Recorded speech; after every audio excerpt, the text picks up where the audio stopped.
We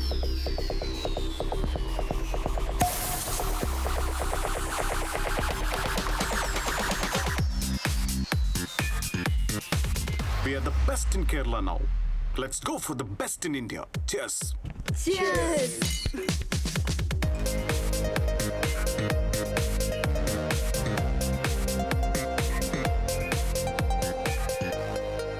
Erin, please come. 1 second. Come, Erin. Meet Mr. Sandeep and Safal. Hello. CO ടിവിയുടെ program consultants ആണ്. Okay. CO ടിവിയുടെ പ്രോഗ്രാമിൽ ഏറ്റവും trending ആയിട്ടുള്ളത് നിങ്ങളുടെ സോങ് ആണ്. Really? ഇവർക്ക് നിങ്ങളുമായി ഒരു കോൺട്രാക്ട് സൈൻ ചെയ്യാൻ താല്പര്യമുണ്ട്. Wow. യെസ്. ഇനിയെല്ലാം ഞാൻ ഏറ്റു. ഇനി നിങ്ങളുടെ best time. Thank you, bye. Okay, you can do it. എന്തു പറ്റിയടാ? നമ്മൾ പൊളിക്കാൻ പോകണം മച്ചാനെ. നീ കാര്യം പറ. സിഒ ടിവിയുമായി നമ്മൾ കോൺട്രാക്ട് സൈൻ ചെയ്യാൻ പോകുന്നു. Really? യെസ്, ഇനിയാണ് ബെഞ്ചാരസിന്റെ തലവര മാറാൻ പോകുന്നത്. Let's rock.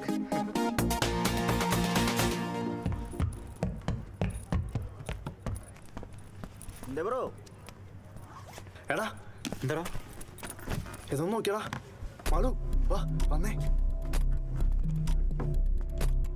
നമസ്കാരം, മലനാടൻ മലയാളിയിലേക്ക് സ്വാഗതം. നമ്മൾ ഈ അടുത്ത കാലത്ത് ഏറെ ചർച്ച ചെയ്ത ആസ്വദിച്ച ഒരു പാട്ടാണ് ബെഞ്ചാറസ് മ്യൂസിക് ബാൻഡിന്റേത്. പക്ഷേ ആ പാട്ടിനെതിരെ ഇപ്പോൾ ഒരു യുവകവി രംഗത്ത് വന്നിരിക്കുകയാണ്. ഇതെന്താണിത്? നീ ഇതൊന്നും കാണ്. ബെഞ്ചാറസ് മ്യൂസിക് ബാൻഡിന്റെ വൈറലായ പാട്ടിനെതിരെ മുണ്ടൂർക്കര സുനേഷ് എന്ന യുവകവി രംഗത്ത് വന്നിരിക്കുകയാണ്. മുണ്ടൂർക്കര സുരേഷിന്റെ സൗഹൃദമിന്റേത് എന്ന കവിത ബെഞ്ചാറസ് മ്യൂസിക് ബാൻഡ് മോഷ്ടിച്ചു എന്നുള്ളതാണ് അദ്ദേഹത്തിന്റെ ആരോപണം. എന്തായാലും സുനേഷ് തന്നെ ഇപ്പോൾ നമ്മോടൊപ്പം ചേരുകയാണ്. സുനേഷ്, ഇത് സുനേഷിന്റെ കവിത തന്നെയാണോ? എന്റെ പൊന്നു മലയാളി, ഇതാണ് ആ ബുക്ക്. ഈ കവിത എടുക്കുമ്പോൾ എന്നോട് ചോദിക്കുക എന്നൊരു മാന്യതയെങ്കിലും ആ കുട്ടികൾക്ക് വേണ്ടേ? കുട്ടികളല്ലേ, ചോദിച്ചാ ഞാൻ കൊടുക്കില്ലേ? എന്റെ പേര് വെച്ചില്ല എന്നുള്ളത് കുഴപ്പമില്ല, എന്നോട് ചോദിക്കുകയെങ്കിലും വേണ്ടേ? ഇതിന് ഉത്തരം തന്നേ പറ്റൂ. സുരേഷിനോട് ഒരു ഘട്ടത്തിൽ പോലും അവർ ചോദിച്ചിട്ടില്ല. എന്നോട് ചോദിച്ചിട്ടില്ല. അത് തന്നെയാണ് ചോദിച്ചാ ഞാൻ കൊടുക്കില്ലേ? മനസ്സിലാക്കാൻ കഴിയുന്നത്. എന്തായാലും സുരേഷിനോട് അവർ ചോദിച്ചിട്ടില്ല. അതുകൊണ്ട് തന്നെ സുരേഷ് ഇതിനെ നിയമപരമായി നേരിടുമെന്ന് തന്നെയാണ് നമുക്ക് മനസ്സിലാക്കാൻ കഴിയുന്നത്. ഇനിയിപ്പോ എന്താ ചെയ്യാ? ഇനിയിപ്പോ എന്ത് ചെയ്യാൻ? നിനക്ക് വേറെ കവിത ഒന്നും കിട്ടില്ല മാളു. ഇതിപ്പോ എന്റെ കുറ്റായോ? ഞാൻ വേണ്ടെന്ന് പറഞ്ഞപ്പോ നിങ്ങളല്ലേ പറഞ്ഞു? ഒന്ന് നിർത്തോ നിങ്ങള്. ഇയാളല്ലേ ഇപ്പൊ പറഞ്ഞ 2 വർഷം മുമ്പാണ് ഇതെന്ന്. അതെ, പക്ഷെ അതിവിടെ കുറെ കാലമായിട്ടുള്ളതല്ലേ. ആ, ഞാൻ പഠിച്ചിരുന്നതിന് 3 കൊല്ലം മുമ്പ്. ഫ്രോഡ്. എടാ അതെ, നമുക്ക് ഈ കവിതയുടെ ഫോട്ടോ ഒഫീഷ്യൽ പേജിൽ പോസ്റ്റ് ചെയ്താലോ? എന്നിട്ട് എന്താ കാര്യം? അതവിടെ എഴുതിയത് അവനാണെന്ന് പറയും. അവിടെ എഴുതിയതിന് സാക്ഷികൾ വരെ അവനുണ്ടാക്കും. അവന്റെ സംസാരം കേട്ടാൽ അറിയാം അവനൊരു ബിഗ് ടൈം ഫ്രോഡാണെന്നുള്ളത്. ഒരു ഐഡിയ പറ. നിങ്ങൾ പറയുന്നത് പോലെ ഇത് എഴുതിയത് മറ്റൊരാളാണെങ്കിൽ ആ ആളെ നിങ്ങൾ കണ്ടുപിടിക്കണം. അയാൾ ഇത് നിങ്ങൾക്ക് തന്നതാണെന്ന് പറയുകയും വേണം. പക്ഷേ One second.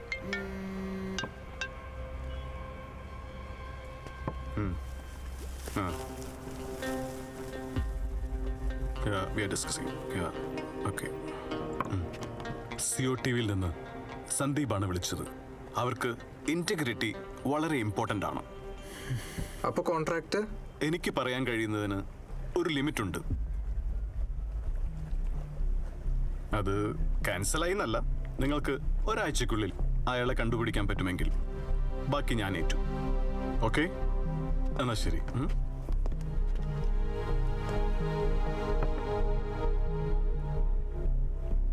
ഹാരിസ് ബൈ, ഇനി അവരെയും കൊണ്ടേ ഞങ്ങൾ ബൈ എടുത്ത് വരും. നീ ഇത് എങ്ങനെ കണ്ടുപിടിക്കാനാ? വേറെന്താ വഴി പറ. അതാരാന്ന് വെച്ചാ നീ ഹാരിസ് ബാനോടെല്ലാം ശരിയാക്കാന്ന് പറഞ്ഞു. അതെങ്ങനെ? മാളു, ആവശ്യത്തിലധികം ടെൻഷൻ ഇപ്പൊ ഉണ്ട്. നീ പുതിയ ഐഡിയാസും കൊണ്ട് വരല്ലേ? നീ ആയിട്ടുണ്ടാക്കിയല്ലേ ഒരു കവിത? ഞാനോ? നിങ്ങൾക്ക് ഓക്കെ പറഞ്ഞിട്ടല്ലേ? എന്തൊക്കെ? അത് നിന്റെ റെസ്പോൺസിബിലിറ്റി ആയിരുന്നു. എടാടാ ഒന്ന് നിർത്ത്. നമുക്ക് തൃശ്ശൂർ വരെ ഒന്ന് പോയി നോക്കാലോ. ആ, അവിടെ പോയി നോക്കാം. അവിടെ ഈ കവിത എഴുതിയാൾ നമുക്ക് വേണ്ടി കാത്തിരിക്കുകയാണല്ലോ. തന്നിടത്തോളം പണി എന്നെ ധാരാളം. വേണ്ട, ആരും വേണ്ട. ഞാനായിട്ട് ഉണ്ടാക്കിയല്ലേ, ഞാനായിട്ട് തീർത്തോളാം. Malu, stay back. നിങ്ങൾ എങ്ങനെ തർക്കിച്ചുകൊണ്ടൊന്നും ഈ പ്രോബ്ലം തീരില്ല. ആദ്യം തൃശ്ശൂരുള്ള ആ കോളേജിലൊന്ന് പോയി നോക്ക്. ഓക്കെ?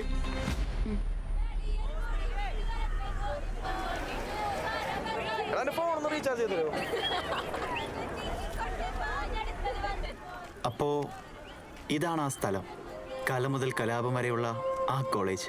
അത് മാത്രല്ല, ചുവരെഴുത്തുകളുടെ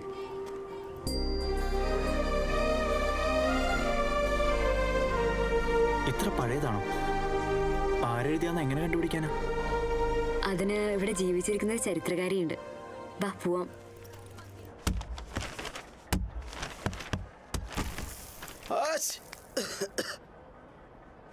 എന്റെ പിള്ളേരെ, നിങ്ങൾക്ക് വേറെ ദിവസമൊന്നും കിട്ടിയില്ലേ? ഇന്നാണെങ്കിൽ നാക്ക് വരുന്നതിന്റെ ദിവസമോ? നാക്കല്ല നാക്ക. ഓ അറിയാ. ചേച്ചി കുറച്ച് അത്യാവശ്യം ഉണ്ടായിരുന്നു. ഇതേ 94 രജിസ്റ്ററാ. 99 എന്ന് പറയുമ്പോ ഒരു 10 കാണും. ഇത് ഡിഗ്രിയുടെ ആണോ? ഇതിലെല്ലാം കാണും. ജാതികോളമുള്ള രജിസ്റ്ററാ. അല്ല, ജാതി വെച്ച് തിരിക്കാനൊന്നുമില്ല, സ്റ്റൈപ്പൻഡ് ഉണ്ടാവേ. അല്ലെങ്കിൽ ഇതിന്റെ ഉള്ളിൽ കുട്ടികൾക്ക് എന്ത് ജാതി മതം? ഈ രജിസ്റ്റർ നോക്കിയാൽ കാണാം, അന്നൊക്കെ പേരിന്റെ പിന്നിലെ ഒരു വാല് പോലും കാണില്ല. എല്ലാവരും മനുഷ്യന്മാരായിരുന്നു. ചേച്ചി, എന്താ? എല്ലാവരുടെ ഡീറ്റെയിൽസും വേണ്ട, ഒരാളുടെ മതി. ഞങ്ങൾക്ക് അറിയേണ്ടത് ആരാ എഴുതിയെന്നോ.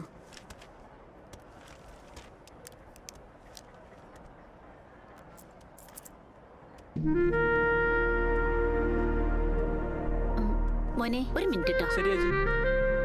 വാ.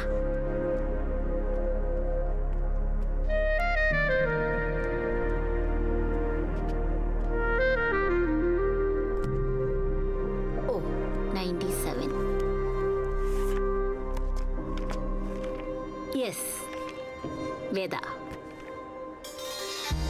ഈ വേദ ഇപ്പോ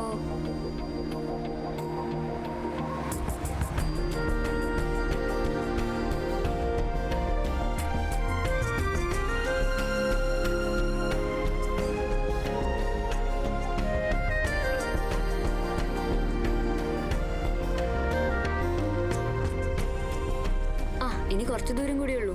ഫോൺ വിളിച്ച് ചോദിക്കേണ്ട കാര്യമായിരുന്നു. നീ പറഞ്ഞിട്ടല്ലേ ഇങ്ങോട്ട് കെട്ടിയെടുത്തേ? ഇത്രയും പുകലായിട്ട് ഫോൺ വിളിച്ചു ചോദിച്ചാൽ മതിയല്ലോ. ഇനിയിപ്പോൾ നേരിട്ട് അവരുടെ വയലിരിക്കുന്നത് കേൾക്കാം. ഓരോന്ന് ഉണ്ടാക്കി വെച്ചിട്ട്. ശരി, ഞാൻ നേരിട്ട് കേട്ടോളാം.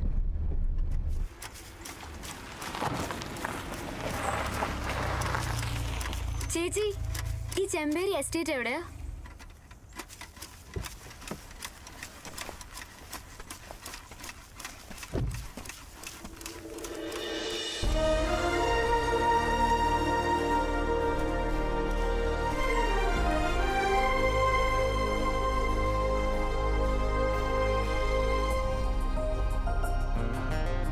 நல்லா இருக்குல்ல?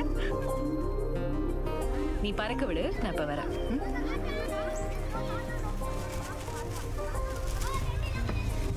മാളവിക, അതെ. മല്ലിക ചേച്ചി വിളിച്ചിരുന്നോ? ഓ, വരൂ, അകത്തേക്ക് ഇരിക്കാം.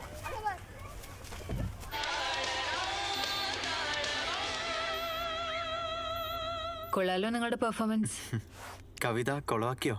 ഏയ്, നിങ്ങളിത് കുറച്ച് ഫാസ്റ്റ് ആക്കി. എന്റെ മനസ്സിൽ ഇതൊരു സ്ലോ മെലഡി ആയിരുന്നു. സോറി. എന്തിന്? ചോദിക്കാതെ എടുത്തതിനോ? എടോ, നമ്മൾ കവിതകൾ തേടുന്ന പോലെ കവിതകൾ നമ്മളെയും തേടുന്നുണ്ട്. ഇതങ്ങനെ സംഭവിച്ചതാ. എനിക്കിഷ്ടപ്പെട്ടു. താങ്ക്സ്.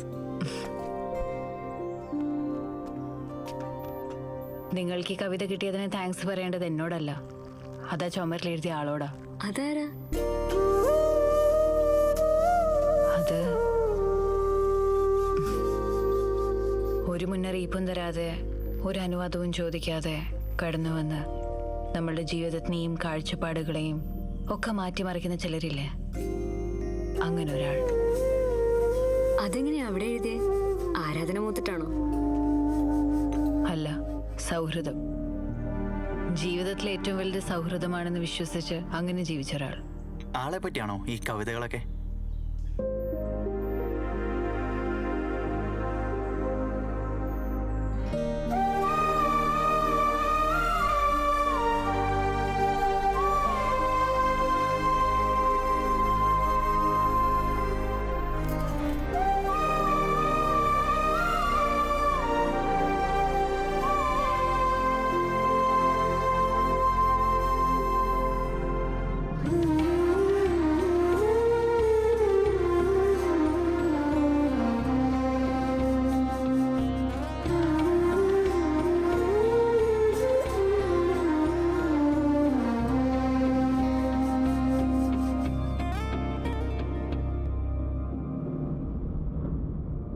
നീ കഴിച്ചോ?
മോളെ പതുക്കെ.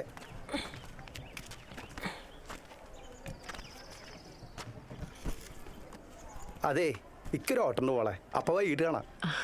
പപ്പ ഇന്ന് കുറച്ച് വൈകി വന്നാൽ മതിയേ, ഞങ്ങൾക്ക് ചെറിയൊരു പരിപാടി ഉണ്ട്. ശരി മോളെ. അല്ലേ? ശരിയപ്പാ. ആ ശരി മോളെ.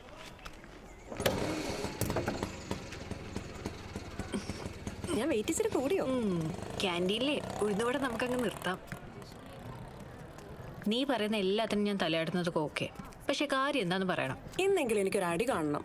ഈ കോളേജിൽ പഠിച്ചിട്ട് അടി കണ്ടില്ലെങ്കിൽ പിന്നെ എന്ത് കാര്യം? അടിയോ? ഒരത്ഭുതവും ഇല്ല. നീ പറഞ്ഞാലേ അത്ഭുതമുള്ളൂ. ഇവിടെ നടക്കുന്ന കാര്യങ്ങൾ പോട്ടെ, നീ കോളേജ് തന്നെ ശരിക്കും കണ്ടിട്ടുണ്ടോ? ഓ, ഞാൻ എല്ലാം കണ്ടിട്ടുണ്ട്. ഓ, ഹോസ്റ്റൽ റൂമും ക്ലാസ് റൂമും. നിനക്ക് ഊട്ടി എവിടെയാണെന്ന് അറിയാൻ പൊടി പെണ്ണേ? കോളേജിനകത്തെ കാട്. കാടോ? കോളേജിനകത്തെ ഏതേം തോട്ടം. കവിതാക്കൾക്കും കലാകാരന്മാർക്കും കവികൾക്കും വിഹരിക്കാനുള്ള ഇടം. തണലേകുന്ന മരങ്ങളും ചിത്രശലഭങ്ങളും പുഴകളും, പുഴയില്ല, കുളങ്ങളും നിറഞ്ഞ പൂങ്കാവനം. നീ എവിടെ പോയിട്ടുണ്ടോ? ഒറ്റയ്ക്കോ? പോണം. കൂടെ പോകാൻ പറ്റിയ ഒരാളെ കിട്ടട്ടെ, എന്നിട്ട് വേണം. അതുപോട്ടെ, എന്താ ഇന്നത്തെ ദിവസത്തെ പ്രത്യേകത? ഇന്നാണ് സെപ്റ്റംബർ 29, ഗസ്റ്റപ്പോസിന്റെ സസ്പെൻഷൻ കഴിയുന്ന ദിവസം.